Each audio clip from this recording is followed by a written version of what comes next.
Did you know that most medieval people never read a story? They heard it. A storyteller, a priest, or a traveling minstrel would perform it. This changed everything. Stories were not quiet, private things. They were public events. They were loud. They were shaped for the ear, not the eye. They had to be memorable.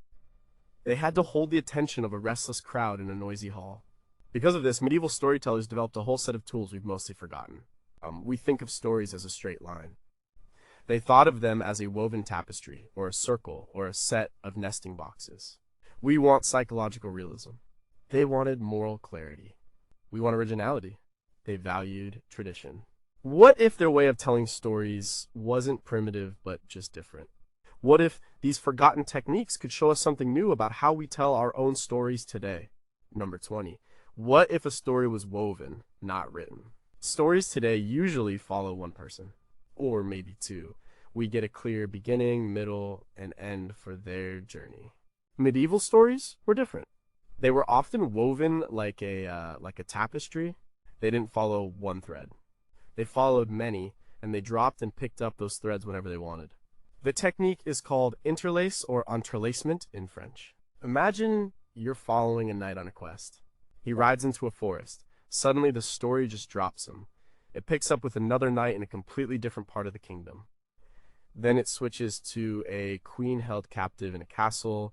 Then it moves to a third knight fighting a dragon.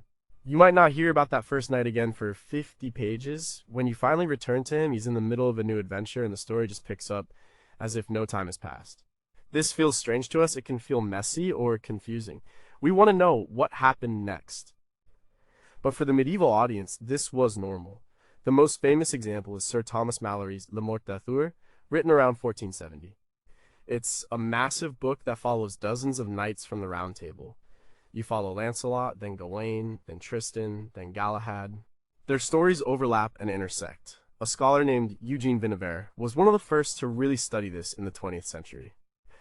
He argued that you can't understand Malory's book if you read it looking for a modern novel. It's not one story, it's a collection of stories braided together. This wasn't just messy writing. It had a purpose. First, it built suspense. What happened to that knight in the forest? Is he still alive? You had to keep listening or reading to find out. Second, it showed a world where everyone's actions were connected, even if the characters didn't know it. A decision made by Lancelot in one chapter could have a ripple effect that touches Sir Bors 50 pages later. It mirrored the way they saw the world, a complex pattern created by God, where everything was part of a larger divine design.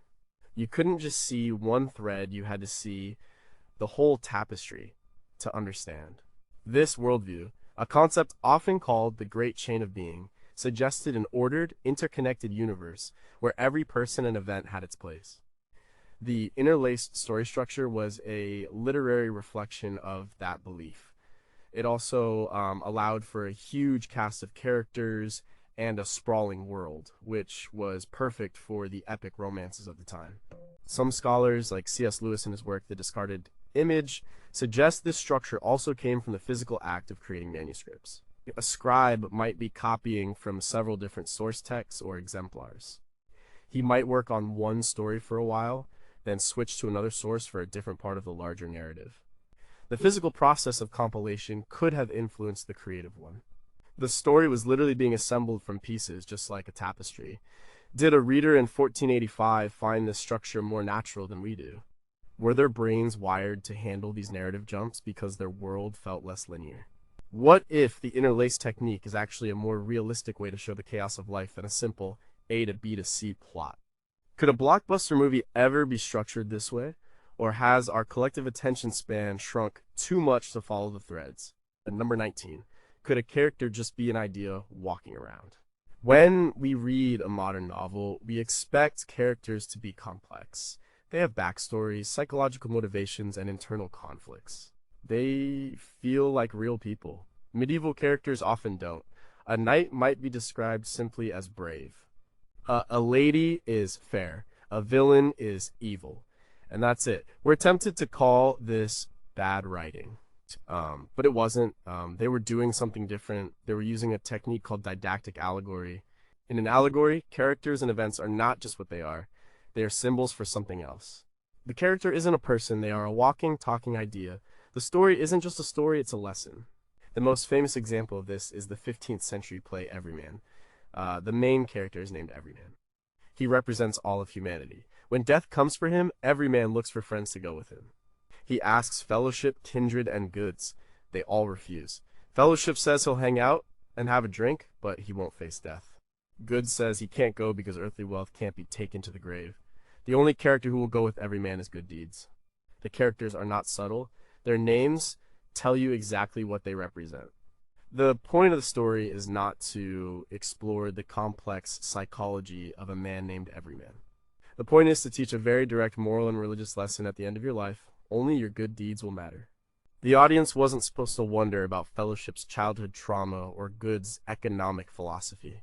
They were supposed to see themselves in Everyman and understand the message. This technique was everywhere in the Middle Ages. In the long poem Piers Plowman, written by William Langland in the late 14th century, the main character, Will, goes on a spiritual journey where he meets characters like Dow'll do well, Dubbit do better, and Dobus do best. These aren't people, they're stages of spiritual perfection. Another huge influence was a 5th century Latin poem called the Psychomachia by Prudentius. It describes a literal battle between virtues and vices. Hope fights despair. Chastity fights lust. The characters are personified abstractions. This text was incredibly popular and was copied and illustrated for 1,000 years, deeply embedding the allegorical mode into the medieval mind. The audience was trained to look for the second deeper meaning in everything. A forest wasn't just a forest, it was a place of spiritual testing. A castle wasn't just a castle, it could be the soul under siege by sin. For them, this was a higher form of reality. The physical world was temporary and flawed. The world of ideas, of virtues and vices, of sin and salvation was eternal and more real. An allegorical story wasn't a simplification of reality. It was an illustration of a deeper truth. It's a way of thinking we've largely lost. We tend to see symbolism as something added on top of a realistic story. For them, the symbolism was the entire point. What if our obsession with psychological realism is just a trend, and in 500 years it will look as strange as allegory does to us? Could a modern story with characters named ambition and integrity ever be taken seriously? Have we lost the ability to see the world in symbolic terms, or have we just traded religious allegory for political or psychological allegories? Is a character like the Joker in modern films really a person, or is he just a walking, talking symbol for chaos? Number 18. What if the story had to prove it was true? Today, we accept fiction as fiction. When we open a novel, we don't need the author to prove that the story really happened. We have a contract with the author, we agree to suspend our disbelief. In the Middle Ages, that contract was different. There was a deep suspicion of things that were just made up. Fiction, especially prose fiction, was seen as potentially deceptive, a form of lying. To get around this, writers used a clever trick, the found manuscript conceit. The storyteller would begin by claiming they were not the author of the story. They were merely a translator, an editor, or the lucky person who discovered an old, forgotten document. The story they are about to tell is a true history, found in a dusty chest, a remote monastery, or given to them by a mysterious stranger. This gave the story a layer of authenticity. It wasn't a flight of fancy, it was a historical record being brought to light. One of the most influential examples is Geoffrey of Monmouth's Historia Regum Britanniae, the history of the kings of Britain, from around 1136. This book introduced the world to King Arthur, as we know him, along with Merlin, Guinevere, and Excalibur. It was a sensation, but Geoffrey didn't present it as his own invention. He claimed in his preface that he was simply translating a certain very ancient book in the British tongue, given to him by Walter, the Archdeacon of Oxford. This ancient book has never been found. Most scholars are certain it never existed. Geoffrey likely made it up to give his incredible stories the weight of historical authority. And it worked. For centuries, his history was accepted as fact by many people. This technique became a standard feature of medieval romance. The great French poet Chrétien de Troyes, writing in the late 12th century, used it for his Arthurian tales. In the prologue to his romance Clyde, he says he found the story written down in a book in the library of the Cathedral of Saint Pierre at Beauvais. By doing this, he's telling his audience, don't blame me for any of the wild stuff that happens. I'm just telling you what the old book said. It was a way to have his cake and eat it too. He could tell fantastical stories full of giants, magic, and dragons, while still maintaining a pose of being a serious, truthful historian. This practice tells us something profound about the medieval relationship with truth and authority. When authority came from the past, an old book was considered more trustworthy than a new one. The word auctor, author, was closely linked to auctoritas, authority. By claiming to be a mere translator of an ancient source, a writer was borrowing the authority of antiquity for their own work. It was a world that valued transmission over invention. The best storyteller wasn't the one who made up the most original plot, but the one who could best retell and embellish the great stories of the past. Did medieval audiences actually believe these claims about found manuscripts, or was it a game everyone was in on, a literary convention they all understood? If an author today claimed their fantasy novel was a translation of a real ancient text, would they be celebrated or sued for fraud? How is the found manuscript conceit different from the modern, based on a true story tag we see on movies, which is often just as fictional? Number 17, do you need a map to understand the past? When we think about history, we think in a straight line. The Roman Empire came first, then the Middle Ages, then the Renaissance, and so on. We call this linear time. The medieval way of thinking was different. They saw time as both linear and cyclical. But more importantly, they saw a direct symbolic connection between events separated by hundreds or even thousands of years. This technique is called typology. Typology started as a way of reading the Bible. Early Christian theologians, like Origen of Alexandria in the 3rd century, developed a system where people and events in the Old Testament were seen as types, or prefigurations of people and events in the New Testament. For example, Jonah spending 3 days in the belly of the whale was a type for Christ spending 3 days in the tomb before the resurrection. Adam was a type for Christ, the new Adam. The sacrifice of Isaac was a type for the crucifixion. The Old Testament wasn't just a collection of old stories, it was a shadow or a prophecy of the story of Jesus. This way of thinking didn't stay in theology. It spilled out and shaped all forms of storytelling. A medieval person listening to a story about a hero was trained to look for these typological connections. A good king in a romance, like King Arthur, wasn't just a good king. He could be seen as a type for Christ, a ruler who brings justice in order to a fallen world. His betrayal by Mordred could echo the betrayal of Christ by Judas. The stories were happening on two levels at once, the literal level of knights and castles, and the symbolic, typological level of salvation history. You can see this at work in the Old English poem, The Dream of the Rood, written down in the 10th century Vercelli book. In the poem, the cross itself speaks and tells the story of the crucifixion. But it describes Christ as a young, strong warrior, eagerly climbing onto the cross as if mounting a horse for battle. This wasn't because the poet didn't know the story, it was because he was blending the biblical narrative with the values of his own Anglo-Saxon warrior culture. And Christ is presented as an epic hero, and the crucifixion is his heroic battle. So this is a form of typology connecting the events of the gospel to the cultural archetypes of the audience. This way of thinking created a world that was rich with meaning. Everything was connected. History wasn't a random series of events, it was a divinely written story, and every part of it rhymed with every other part. When they looked at their own time, they saw patterns from the past repeating themselves. A crusade wasn't just a military campaign, it was a new exodus, with the Crusaders as the new Israelites marching to a new promised land. This understanding of time and history is fundamentally different from our own. We look for cause and effect. They looked for pattern and correspondence. Is it possible that our brains are no longer capable of seeing the world typologically? Has our scientific cause and effect worldview erased this kind of symbolic thinking? What if all stories are just retellings of older stories and typology was just a more honest way of admitting it? Are there modern types in our storytelling, like the rebellious hero being a type for a revolutionary figure or a wise mentor being a type for a secular prophet? Number 16. What if the story started with a list of names? Imagine picking up a new fantasy novel, and the first 10 pages are just a list of who was whose great-grandfather. You'd probably put it down, it sounds incredibly boring, but for a medieval audience, this was not boring at all. It was essential. Many medieval epics and romances begin with a genealogical prologue. The storyteller would spend a great deal of time tracing the lineage of the main character. This hero didn't just appear out of nowhere. He was the son of a famous warrior who was the son of a king who was descended from a legendary founder of the nation who might even be descended from a figure from classical mythology like Aeneas of Troy. The Old English epic Beowulf, first written down around the year 1000, begins not with Beowulf, but with the story of Sildsifing, the legendary founder of the Danish royal line. We hear about his mysterious arrival, his successful reign, and his spectacular funeral.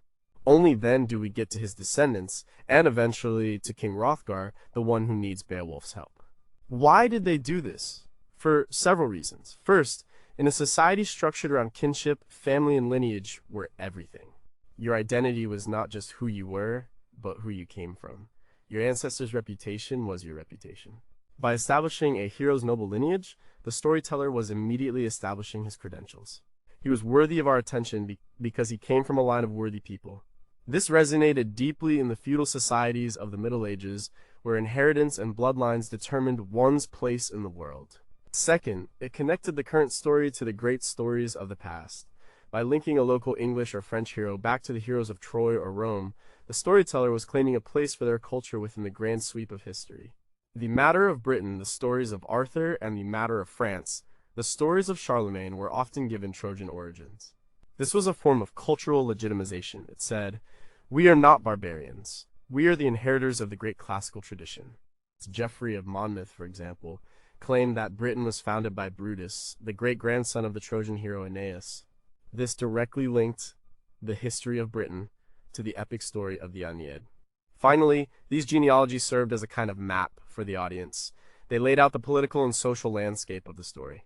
They explained the relationships between different tribes and families, which often became crucial to understanding the conflicts and alliances in the plot. In an oral culture where you couldn't just flip back to a character list, these opening passages helped to fix the key players in the listener's memory. The Bible does this too, for example, in the Gospel of Matthew, which famously begins with the book of the genealogy of Jesus Christ, the son of David, the son of Abraham. The purpose is the same: to establish authority and place the central figure within a meaningful historical and theological context. Has the modern emphasis on individualism made us lose this sense of connection to our ancestors? What vital information are we missing when we skip the begats in the Bible or the long family histories in epic poems? Could a modern story ever successfully begin with a genealogy, or have we completely lost the patience for it? Is our modern obsession with world building in fantasy just a different, more elaborate way of doing the same thing as a genealogical prologue? Number 15, was dreaming the only way to tell the truth? Many medieval stories don't start with "once upon a time," they start with the narrator falling asleep. The main action of the story then takes place within a dream. This is the dream vision framework, and it was one of the most popular literary genres of the Middle Ages. The setup is often very similar. The narrator, usually a version of the poet himself, is troubled by some question or sorrow. He wanders out into a beautiful landscape, often in the month of May. He sits down by a river or under a tree, and he falls asleep. In his dream, he is guided through a strange, symbolic landscape by an authority figure, a wise man, an angel, a beautiful woman, or even a talking animal. This guide explains the meaning of what he sees, answering the question that was troubling him when he was awake. At the climax of the dream, the narrator often tries to grasp something or ask one final question, and this act of reaching causes him to wake up. He is left with the memory of the dream and the lesson it taught him. Why was this so popular? The dream frame solved a number of problems for the medieval writer. First, it solved the problem of authority we saw with the found manuscript conceit. How can a humble writer presume to speak about profound topics like divine love, salvation, or political corruption? In a dream vision, the writer isn't the one speaking with authority. He is just a confused dreamer, and the truth is revealed to him by a higher power. This gave the author a cloak of humility while allowing them to tackle the biggest questions. Second, the dream world allowed for a kind of imaginative freedom that was difficult in a realistic story. In a dream, animals can talk, buildings can be made of abstract concepts, and the laws of physics don't apply. This made it the perfect vehicle for allegory. The 14th century poem Pearl is a perfect example. A father, mourning the death of his young daughter, falls asleep on her grave. In his dream, he is in a beautiful garden and sees his daughter across a river. She is now a queen in heaven, and she explains the nature of God's grace to him. The landscape and the conversation are deeply symbolic. He can't cross the river to join her, that is death itself. He wakes up as he tries to plunge into the water. Other famous dream visions include the Divine Comedy by Dante Alighieri, though it's more of a vision than a dream, where Dante is guided through hell, purgatory, and heaven. William Langland's Piers Plowman is a series of complex dream visions about the social and spiritual state of England. Even Geoffrey Chaucer, often seen as a more realistic writer, used the dream vision framework for poems like The Book of the Duchess and The Parliament of Fowls. He plays with the convention, sometimes making his narrator a bit clumsy and bookish, but he still uses the structure to explore themes of love and loss. The dream was a legitimate portal to another, more meaningful reality. Did medieval people believe their actual dreams were sources of divine revelation, making this genre feel less like a literary device and more like a documentary? If a modern poet wrote a serious dream vision, would it be dismissed as self-indulgent or surrealist art? Have we outsourced our dream analysis from priests and poets to psychologists and therapists? Is the whole genre of science fiction, with its alternate worlds and guiding aliens, just a secular version of the medieval dream vision? Number 14. How do you tell a story when everyone already knows the ending? Imagine a Hollywood studio making a movie where the trailer shows the final scene. It seems like a terrible idea. We value suspense and surprise. For much of medieval storytelling, this was not a concern. The audiences for epics like Beowulf or the Chanson de Roland, the Song of Roland, were not coming to the story for the first time. They already knew the plot. They knew the hero would die. They knew who would win the battle. So if suspense wasn't the point, what was? The storyteller's skill was not in inventing a new plot, but in the telling of the old one. This is where oral formulaic composition comes in. This technique was first studied in depth by two scholars, Milman Parry and Albert Lord, in the 20th century. They studied modern-day epic singers in Yugoslavia to understand how ancient Greek poets like Homer could have composed massive poems like the Iliad and the Odyssey without writing them down. They discovered that these poets weren't memorizing the entire epic word for word. Instead, they had a huge mental toolkit of pre-made phrases, or formulas, that fit the meter of the poem. This same technique was at the heart of much of Old English, Old Norse, and Old French epic poetry. A poet telling the story of Beowulf had a stock of formulas for common ideas. The king was a ring giver, Bigabrita. The sea was the whale road, Hranraid. A battle was a storm of swords. These weren't cliches in the way we think of them. They were the building blocks of the poem. Using these formulas, the poet could improvise a performance of the story, making it slightly different each time, but always following the traditional plot. The audience wasn't waiting to see what would happen, but how the poet would describe it this time. They would appreciate a particularly clever use of a formula, a powerful description of a well-known scene, or the emotional intensity the performer brought to a famous speech. This is a fundamentally different kind of artistry than what we expect from a writer today. We prize originality above all. We want a writer to invent new worlds, new characters, new plots, and new language. A medieval oral poet was prized for their mastery of tradition. Their genius was in their ability to use the established, shared language of the culture to make the old story feel immediate and powerful right now, in this hall, for this audience. The physical setting was crucial. These poems were performed, often with musical accompaniment from a harp or lyre, in a communal hall filled with warriors. The performance was a community event. The stories reinforced the values of the group: courage, loyalty, generosity. When the poet sang of Beowulf's bravery, he was reminding the warriors in the hall of their own code of conduct. The repetition of formulas also helped the audience. In a noisy, live setting, a certain amount of repetition made the story easier to follow. It was a shared experience, and the familiar phrases were like a chorus everyone knew. If we were to revive oral formulaic storytelling, what would our modern formulas be? He picked up his smartphone, the glowing rectangle of fate, the traffic jam, a river of steel and sorrow. Have we completely lost the capacity to enjoy a story if we know the ending? Or do we just satisfy it by rewatching our favorite movies over and over? Is the highly formulaic structure of a pop song or a superhero movie a distant echo of this ancient technique? Number 13. What if the hero's main job was to die? Modern stories are often about self-discovery. The hero goes on a journey, overcomes obstacles, and becomes a better, more complete version of themselves. Medieval stories had a very different kind of hero, especially in the genre of hagiography or the lives of saints.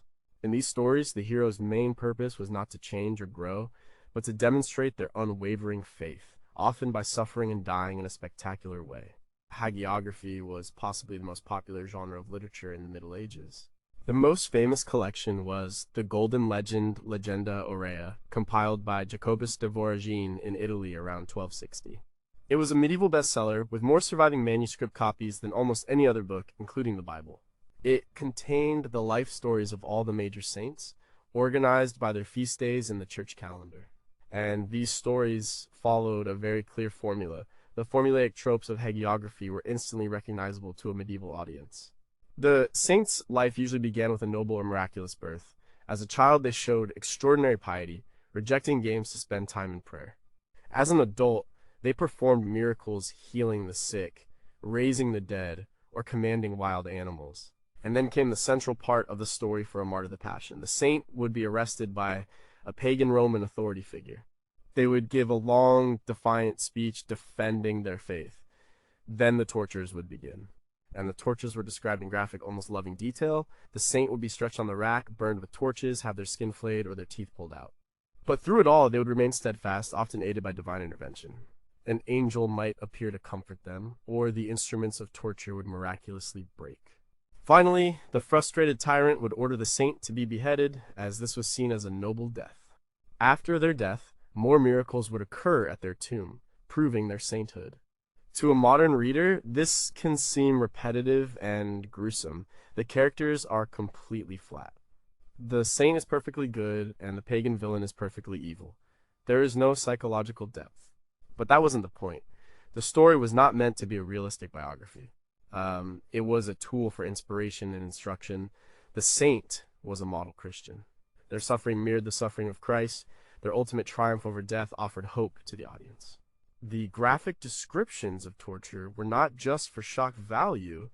They were meant to emphasize the incredible strength of the saint's faith.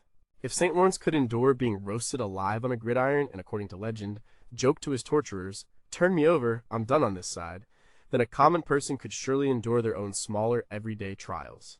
These stories were also a vital part of the cult of saints, which was central to medieval religious life.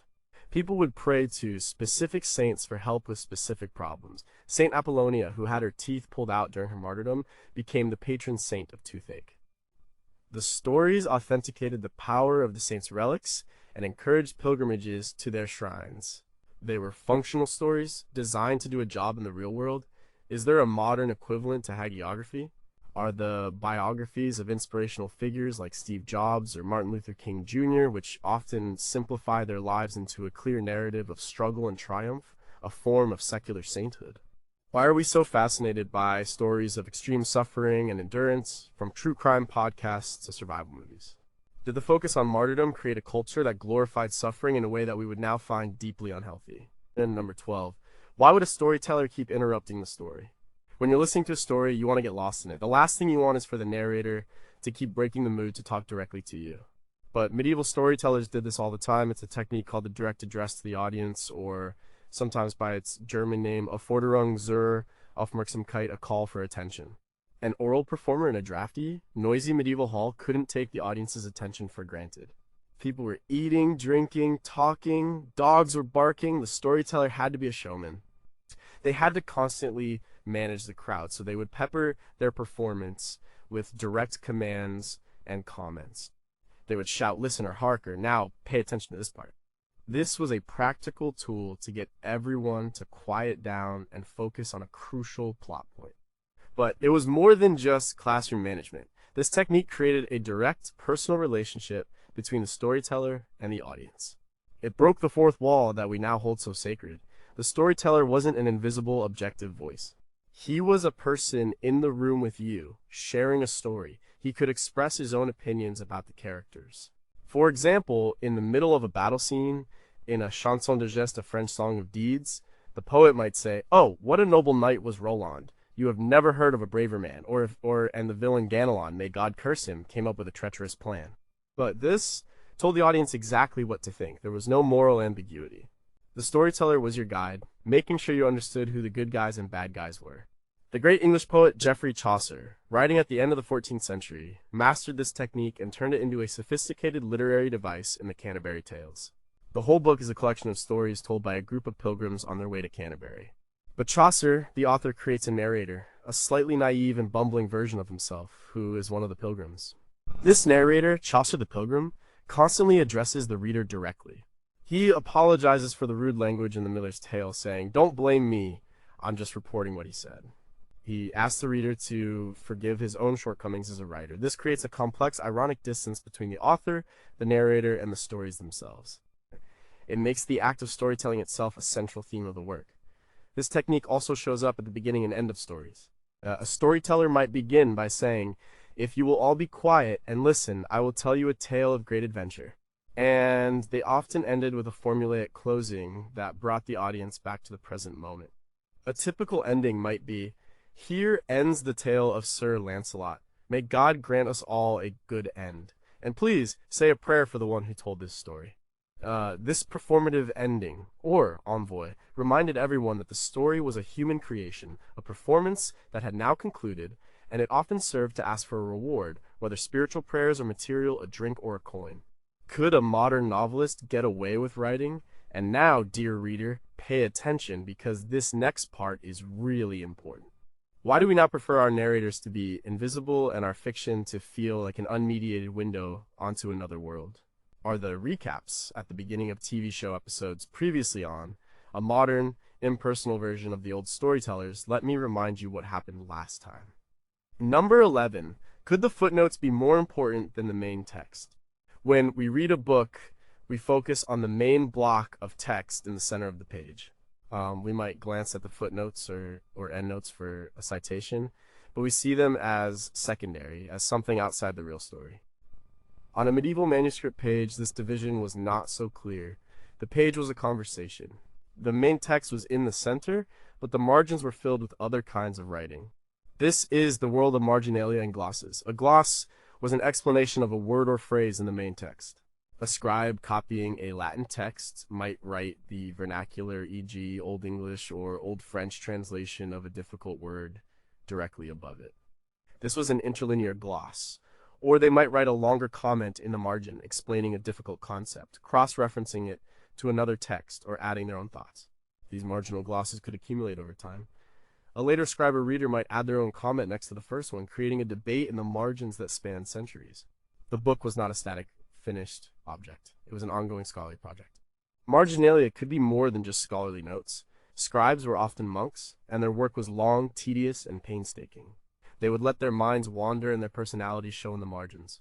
They drew doodles, elaborate illustrations known as drolleries, and wrote personal comments. There are famous examples of scribes complaining in the margins. "The ink is bad, my hand is freezing," or, "Thank God, it will soon be dark." One Irish monk, working in the 9th century, wrote a beautiful short poem in the margin about his cat, Pangur Ban, who hunted mice while the monk hunted words. This gives us a startlingly human connection to these people from 1,000 years ago. Sometimes the marginalia could create a second, parallel narrative. The main text might be a serious, pious religious work, but the margins would be filled with drawings of grotesque monsters, knights fighting snails, or monkeys behaving badly. The art historian Lillian Randall, in her book Images in the Margins of Gothic Manuscripts, cataloged thousands of these bizarre images. What was their purpose? Were they just decoration? Were they a form of comic relief? Or were they a subversive commentary on the main text, a kind of carnivalesque world that turned the official order of things upside down? No one is entirely sure. This way of reading and writing has been called scholastic by thinkers like Marshall McLuhan.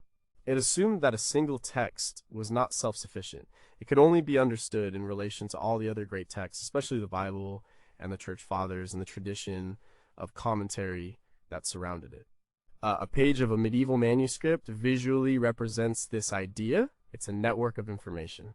The main text is the central node, but the glosses and comments in the margins are just as important for a full understanding. We have lost this sense of the page as a conversational space. Our modern printed books, with their clean, uniform pages, present the text as a finished, authoritative monologue from the author.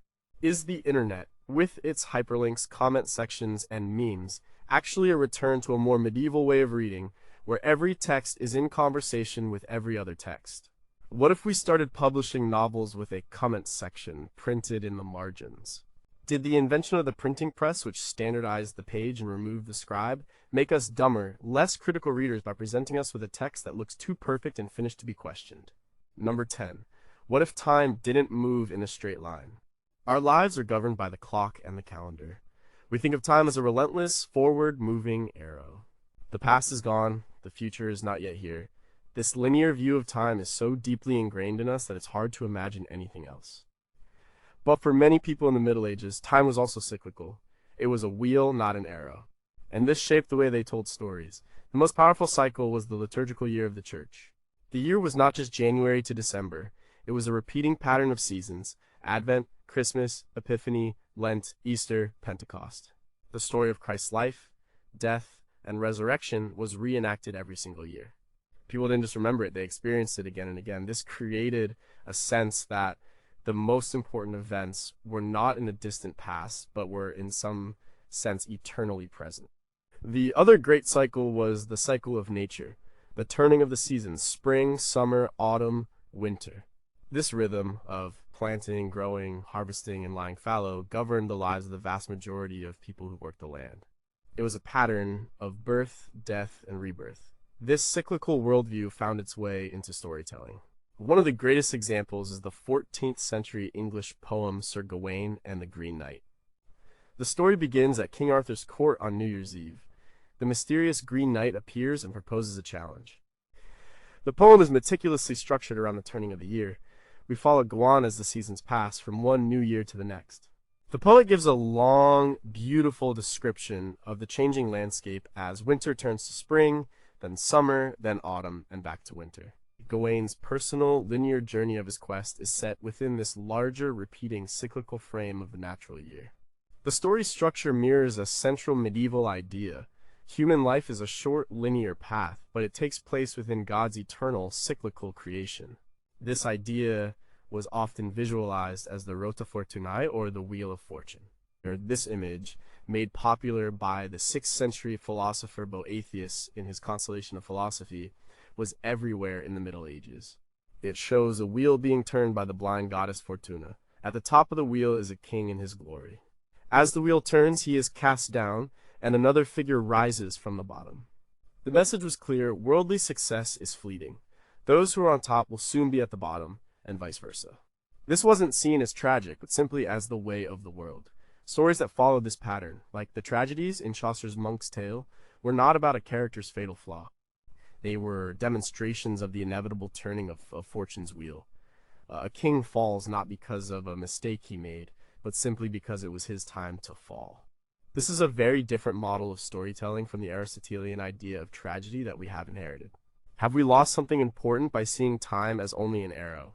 Does the cyclical view of time offer a more comforting, sustainable way to think about life and death? Are our modern stories of the rise and fall of celebrities or businesses just a secular version of the Wheel of Fortune? If we truly believed our lives were part of a repeating cycle, how would that change the stories we tell about ourselves? Number 9. What if the narrator didn't know anything? The modern novelist often aims to be omniscient, to know everything about the world and the characters. The narrator can tell us what everyone is thinking and feeling. Or they use a close third-person perspective, where we are locked inside one character's head. A common medieval technique was to do the opposite, to use a narrator who is naive, confused, and unreliable. This is not the same as the modern, unreliable narrator who is deliberately trying to deceive us. The medieval naive narrator is not malicious, they are just limited. They are often presented as a simple, bookish person who doesn't have much experience of the world. They wander through the story, reporting what they see and hear, but often admitting that they don't understand its full meaning. This forces the reader or listener to do the work of interpretation. We've already seen this with the narrator of the dream vision, who needs a guide to explain things. But it was used in other genres too. Geoffrey Chaucer is the absolute master of this. In the Canterbury Tales, the narrator who describes all the other pilgrims in the general prologue seems to be a very simple, unjudgmental person. He reports what he sees without much comment. He tells us the prioress has impeccable table manners and a tender heart for her little dogs. He tells us the monk loves hunting and wears fine clothes. He tells us the friar is a great fundraiser. On the surface, he seems to be admiring them all, but Chaucer the author expects his sophisticated audience to read between the lines. They would know that a prioress should be concerned with piety, not etiquette. They would know that a monk should be living a life of poverty and prayer, not hunting. The naive narrator reports the facts, but the reader is expected to make the moral judgment. This creates a rich, ironic texture that a more direct, judgmental narrator could never achieve. This technique also shows up in the great French romance, the Romance of the Rose. The first part, written by Guillaume de Loris in the 13th century, is told by a young lover who wanders into the garden of love. He is naive and idealistic, and he describes his experience of falling in love in allegorical terms. The second part, written by Jean de Meun 40 years later, continues the story, but the narrator becomes much more cynical and long-winded. The contrast between the two narrators and their worldviews is a central part of the poem's meaning. Why use this technique? It created a sense of humility. The storyteller wasn't pretending to be a great authority. He was just a fellow traveler sharing what he had seen, and perhaps he was as confused as you are. It also engaged the audience in a more active way.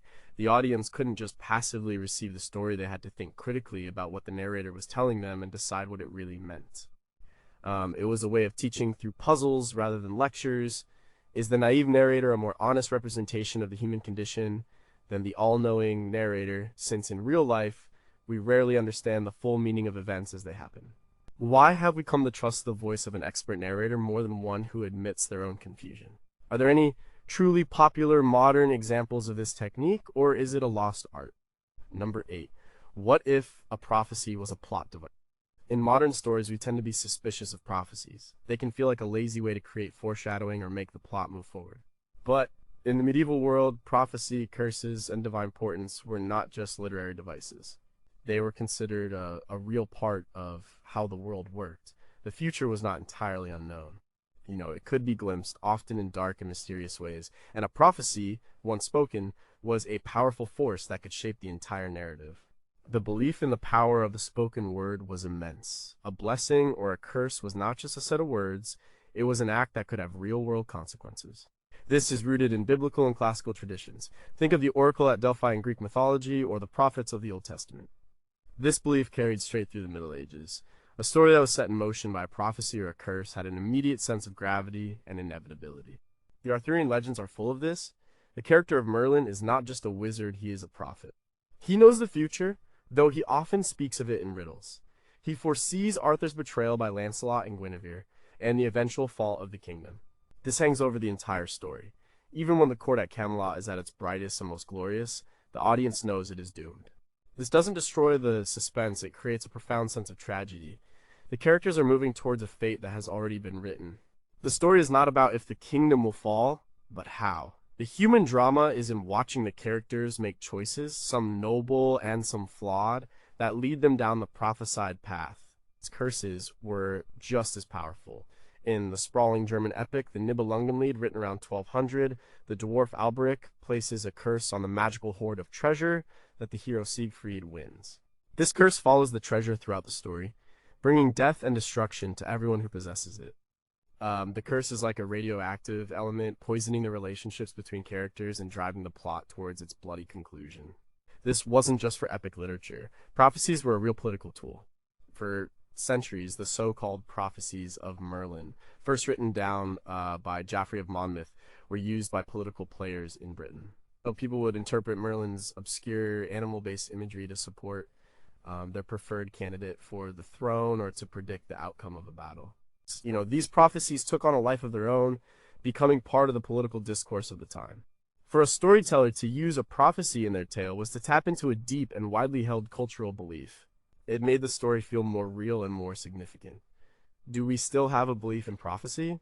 But we just call it by other names, like economic forecasting or predictive algorithms. Why are we still so drawn to chosen one narratives, which are essentially stories driven by a prophecy about a single individual? If you genuinely believed a curse could be placed on you, how would that change the way you interact with other people?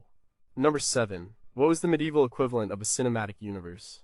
Today, we're very familiar with the idea of a cinematic universe or a shared world. We have the Marvel Cinematic Universe or the Star Wars galaxy, where different stories and characters all exist in the same continuity. The medieval world had its own version of this, a framework known as the Three Matters. This concept was first articulated by a 12th century French poet named Jean Baudel. He wrote that there were only three great cycles of stories, or matters, worth telling: the matter of Rome, the matter of France, and the matter of Britain. Each of these was a vast shared universe of characters, places, and events that any storyteller could draw from. The matter of Rome was the world of classical antiquity. These were stories about Alexander the Great, the city of Troy, and the adventures of Aeneas. They were not historically accurate retellings. They were medieval romances that just happened to feature classical heroes. Alexander was portrayed as a perfect chivalrous knight. The Trojan War was reimagined as a series of feudal jousts and sieges. This was a way for medieval culture to connect with and appropriate the prestige of the classical past, remaking it in its own image. The matter of France centered on the figure of Charlemagne, the great Frankish emperor, and his 12 paladins, or chief knights. The most famous of these stories is the Chanson de Roland, which tells of the heroic last stand of Charlemagne's best knight, Roland, at the Battle of Roncesvalles. These stories, known as chansons de geste, were typically more martial and patriotic than the other matters. They were about loyalty to your king, faith in God, and the conflicts between Christians and Saracens. The matter of Britain was the most popular and influential of all. This was the world of King Arthur and the Knights of the Round Table. Unlike Charlemagne, who was a real historical figure, Arthur was a legendary character with shadowy origins. This gave storytellers a huge amount of freedom. Writers across Europe, from France to Germany to England, added their own characters like Lancelot, Tristan, and Percival, and their own themes like courtly love and the quest for the Holy Grail to the Arthurian universe. This created a sprawling, complex, and sometimes contradictory body of legends that captivated the medieval imagination. When a storyteller began a tale by saying it took place in the days of the good King Arthur, the audience immediately knew the world they were in. They knew the rules, the key players, and the general atmosphere. This framework was incredibly productive. It gave storytellers a foundation to build on. They didn't have to invent a world from scratch every time. They could take familiar characters and put them in new situations, or invent a new knight and have him interact with Sir Gawain at Camelot. It created a sense of a large, persistent world that existed beyond any single story, just as modern fans feel that the world of a franchise exists beyond the latest movie. Are the Three Matters proof that there are only a few basic story types in the world, and we just keep retelling them with different costumes? What would be the three matters of our time? The matter of superheroes, the matter of the mafia, and the matter of the high school drama. By creating these vast shared worlds, did medieval storytellers accidentally invent the first fan fiction, since everyone felt they had the right to add their own story to the legend? Number 6. What if the hero's journey was a series of pop quizzes? The modern hero's journey often involves a deep internal transformation. The hero has to overcome a psychological flaw. In many medieval romances, the journey was much more external. It was structured as a series of tests. The plot was not driven by character development, but by a sequence of challenges that the knight had to overcome. This is the test, or quest, as the primary engine of the plot. A knight would set out from court, either to prove his worth, to fulfill a vow, or to right a wrong. His journey would be episodic. He would ride through a forest, and he would encounter a series of discrete adventures. Each adventure was a test of a particular chivalric virtue. He might have to fight a wicked knight who was terrorizing a castle, a test of his prowess and his commitment to justice. He might have to resist the advances of a seductive lady in a castle where he is a guest, a test of his chastity and his loyalty. He might have to solve a riddle to cross a bridge, a test of his wisdom. The 12th century French poet Chrétien de Troyes was a master of this structure. In his romance Yvain, or The Knight with the Lion, the hero, Yvain, has to complete a series of adventures to win back the love of his wife, Claudine. He rescues a lion from a serpent, and the grateful lion becomes his companion. He saves a group of maidens from a giant. He defends a woman who has been unjustly accused. Each episode is a self-contained test that demonstrates his worthiness. The story is the sum of these tests. He doesn't necessarily have a deep psychological breakthrough. He simply proves, through his actions, that he is a good knight. The ultimate quest, of course, was the quest for the Holy Grail. In the Grail romances, which became incredibly popular in the 13th century, the Knights of the Round Table set out to find the mysterious vessel. This was not just a physical journey, but a spiritual one. The tests were not just about fighting ability, but about spiritual purity. Sir Lancelot, the greatest knight in the world, fails in the quest because of his adulterous love for Queen Guinevere. Well, he is not spiritually worthy. The quest is ultimately achieved by Sir Galahad, his son, who is a perfect, chaste, Christ-like figure. The series of tests on the quest serves to sift the knights, separating the worldly from the spiritual and revealing who is truly the best. This structure made for great oral storytelling. Each episode could be a satisfying story in itself. A storyteller could perform one or two tests from a longer romance in a single evening. It also had a clear moral and didactic purpose. The story was a demonstration of the chivalric code in action. The audience learned what a good knight was supposed to do by watching the hero pass his tests. It is the structure of a video game where a player moves from level to level, completing specific tasks, a modern reinvention of the episodic quest narrative. Have we become so focused on the internal, psychological journey of a hero that we've forgotten how to tell a good story about external actions? What if the pass-fail nature of the medieval test is actually a more honest way of looking at morality than our modern focus on intention and inner feelings? Number 5. Could a story be told by what it leaves out? We expect stories to give us information. We want to know what characters look like, what their motivations are, and how they feel. Modern writers often spend a lot of time on detailed description and internal monologue. Some medieval storytelling traditions did the exact opposite. They used a technique of radical understatement, or what we might call negative space storytelling. The power of the story came not from what was said, but from what was left unsaid.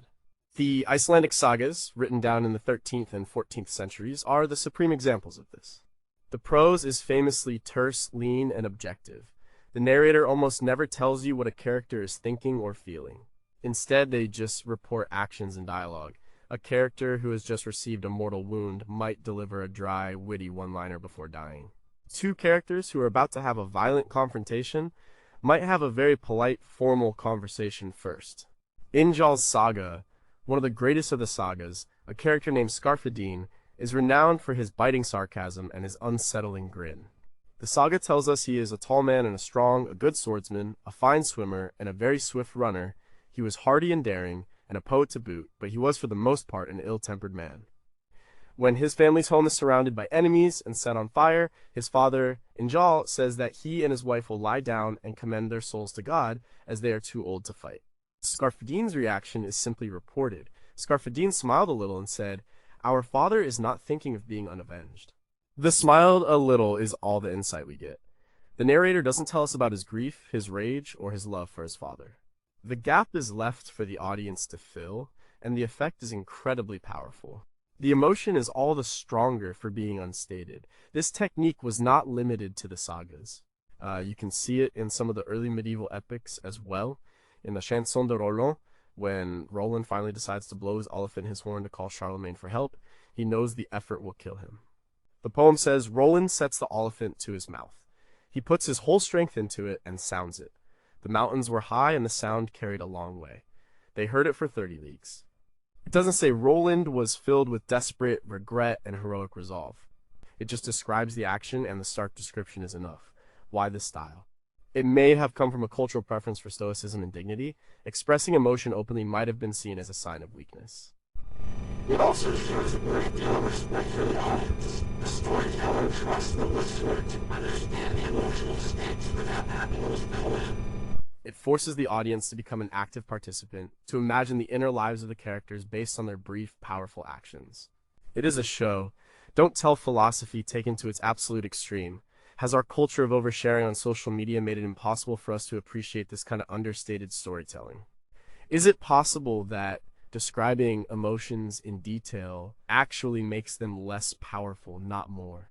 Could you write a successful modern novel in the style of an Icelandic saga, or would readers just find it cold and empty? Number 4, what if God was a character in the story? In a modern realistic novel, if a character is in trouble, they have to solve the problem themselves. If a miracle suddenly happened and saved them, we would call it a deus ex machina, a God from the machine, and consider it bad writing. It would feel like a cheat. In medieval stories, it was not a cheat. It was a central and expected feature of the world. Explicit divine intervention was a common and powerful plot device. The medieval worldview was thoroughly supernatural.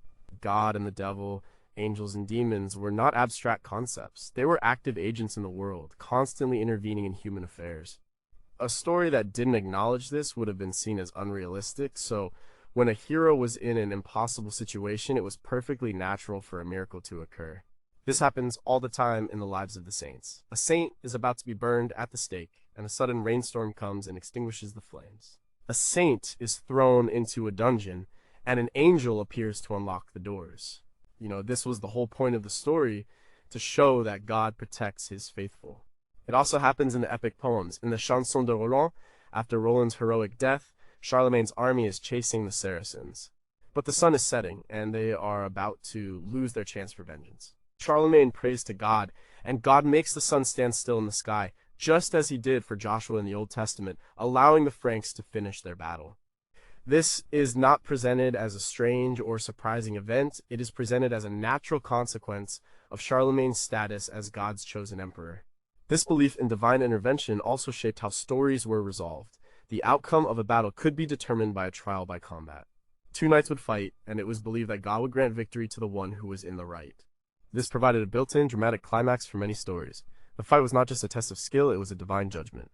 In Malory's Le Morte Arthur, when Queen Guinevere is accused of treason, Sir Lancelot fights as her champion to prove her innocence. His victory is taken as proof from God that she is not guilty, even though, ironically, she is. This worldview creates a different kind of suspense. The question is not, will the hero succeed on his own, but is the hero worthy of God's help? The tension is moral and spiritual, not just physical. The story becomes a demonstration of the cosmic order. Good is rewarded, evil is punished, and God is in control. For a medieval audience, this was not a simplistic fantasy. It was a deep and comforting truth about the nature of reality. Have we simply replaced divine intervention with other, equally unlikely plot devices like the timely arrival of a secret ally or the sudden discovery of a hidden clue? What would a modern story look like if it genuinely and unironically included a miracle as a key plot point? Would it have to be a faith-based film? Or could it work for a mainstream audience?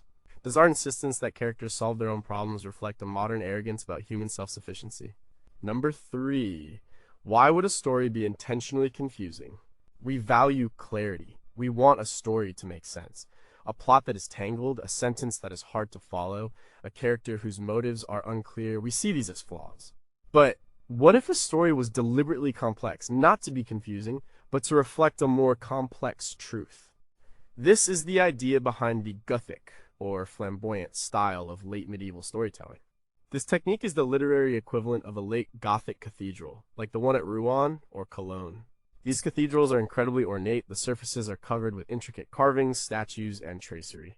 The structure is complex, with soaring vaults and flying buttresses. It is not simple or clean. It is a dazzling, almost overwhelming display of complexity. The goal was to create a sense of awe, to give a glimpse of the infinite complexity and beauty of God's creation. Some late medieval literature aimed for a similar effect. Instead of the lean, direct prose of the sagas, these writers used long, elaborate sentences with many subordinate clauses. They filled their stories with digressions, learned allusions, and ornate descriptions. The plot might be less important than the texture of the language. This style is often called aureate, from the Latin word for gold, because it was self-consciously golden and rhetorical.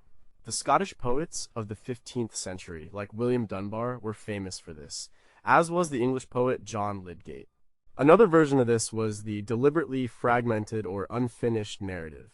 Chaucer's Canterbury Tales is famously unfinished. He never gets all the pilgrims to Canterbury, and not all of them even get to tell one tale, let alone the 4 each that were promised in the prologue. His House of Fame just stops mid-sentence. Was this because he died before he could finish them? Or was it a deliberate artistic choice? Some scholars, like Paul Strome, argue that Chaucer was intentionally playing with ideas of fragmentation and incompleteness. The world is a messy, unfinished place, and perhaps a story that reflects that is more truthful than one that is neatly tied up with a bow. This love of complexity also relates back to the interlace structure, but in the late Middle Ages, it could become even more pronounced. The result is a story that can feel like a labyrinth. You are constantly getting lost in side plots and digressions. The main thread is hard to follow. To a modern reader trained on Hemingway, this can be frustrating. But for the original audience, the pleasure may have been in the journey, not the destination. The joy was in getting lost in the dense, rich forest of the story. It was a challenge, a puzzle, and a display of the author's intellectual and rhetorical virtuosity. It was a way of saying that some truths are not simple and they cannot be expressed in simple language. Is the modern taste for minimalism just a passing fashion? Are we poor for having lost the patience for complex, ornate sentences and labyrinthine plots? Do experimental, difficult, modern writers like James Joyce or Thomas Pynchon represent a return to this medieval love of complexity? Or is the comparison flawed? Is there a beauty and incompleteness that our culture, obsessed with closure and clear answers, can no longer appreciate? Number 2, what happens when the audience can't read? This is the most fundamental difference between medieval storytelling and our own, and it underlies almost all the other techniques. The vast majority of people in the Middle Ages were illiterate. For them, stories were not encountered in private, on a page. They were experienced publicly, as a performance. The story was a sound, not a set of symbols. This fact of orality changed everything about how stories were constructed and received. A storyteller couldn't rely on the audience being able to go back and reread a confusing passage. The story had to be clear and memorable on first hearing. This is why you see so much repetition. Characters have stock epithets. The wise Nestor, the swift-footed Achilles in the Homeric tradition, which influenced medieval epic. Key phrases and themes are repeated. The structure is often episodic, so the listener can easily grasp each part of the story as a self-contained unit. The sound of the words was as important as their meaning. Much of medieval literature was poetry meant to be chanted or sung, often with musical accompaniment. The rhythm, the rhyme, the alliteration, these were not just decorative features. They were mnemonic aids, helping both the performer to remember the story and the audience to absorb it. They also made the experience more emotionally powerful and entertaining. The physical presence of the performer was key. They could use gestures, change their voice for different characters, and interact with the audience. It was a theatrical event. Because of this, authorship was a more fluid concept. A storyteller was not just reciting a fixed text. They were recreating the story in each performance, adding their own flourishes, perhaps tailoring the story to the specific audience. Her stories were not the fixed property of a single author. They were the shared property of the culture. A storyteller was a guardian and a transmitter of the shared tradition. This idea was explored in depth by Walter Ong in his influential 1982 book, Orality and Literacy. Ong argued that the shift from an oral to a literate culture was one of the most profound changes in human consciousness.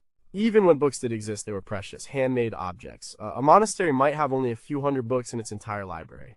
Reading was often done aloud, even when someone was alone. The words were still sounds. The idea of silent, rapid, private reading that we take for granted is a relatively modern invention, a product of the printing press.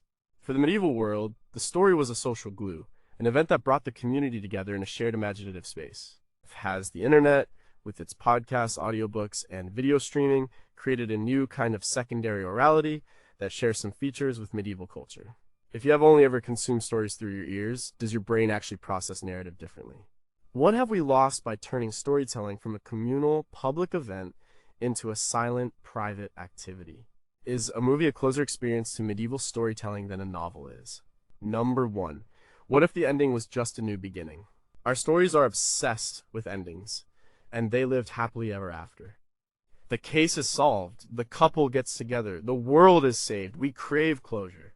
Many medieval stories, especially the long romances, resist this. They often have what is called an open or continuing structure. The story doesn't so much end as it just stops, often with the promise of more adventures to come.